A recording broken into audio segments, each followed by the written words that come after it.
a really simple way to think about training that will hopefully keep people from burning themselves out all the time is to kind of break things down into two phases, right? The first is developing work capacity, and the second is pushing intensity.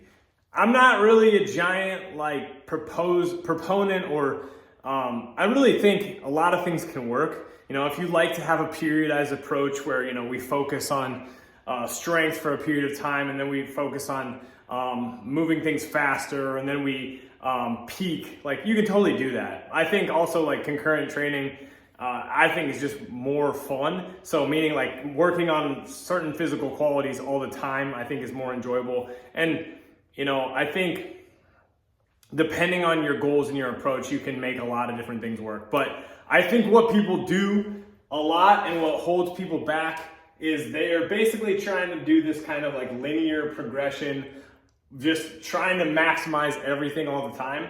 And where it becomes problematic is they're just doing too much.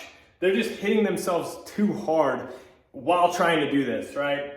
But I think if you start to think about things in terms of, hey, if I'm training, if I'm keeping all the physical qualities that I can in mind, meaning I'm going to train some strength, I'm going to train some muscle building, which is a hypertrophy. I'm going to train some speed, mobility, that type of stuff. If you're keeping a lot of that stuff in the program, you're probably going to build pretty good amounts of work capacity. That I would almost say when you feel like you're plateaued, that's when we're actually building work capacity. A lot of people don't really like to feel like they're plateaued, right? So they go looking for some quick fix. And in reality, I think a lot of times should be kind of spent in the plateau. When you get out of the beginner stages of lifting, you're gonna be in plateaus, quote unquote, longer and longer. Doesn't mean you can't work on new things or find new fun side quests to chase, but just being in the plateau is essentially, in my mind, building some work capacity. And then there's going to be a phase where maybe you really try to push up on the intensity that you're training at. But in that time, the volume of the work you're going to be doing should probably decrease just to make sure that you're not overloading yourself too much, right?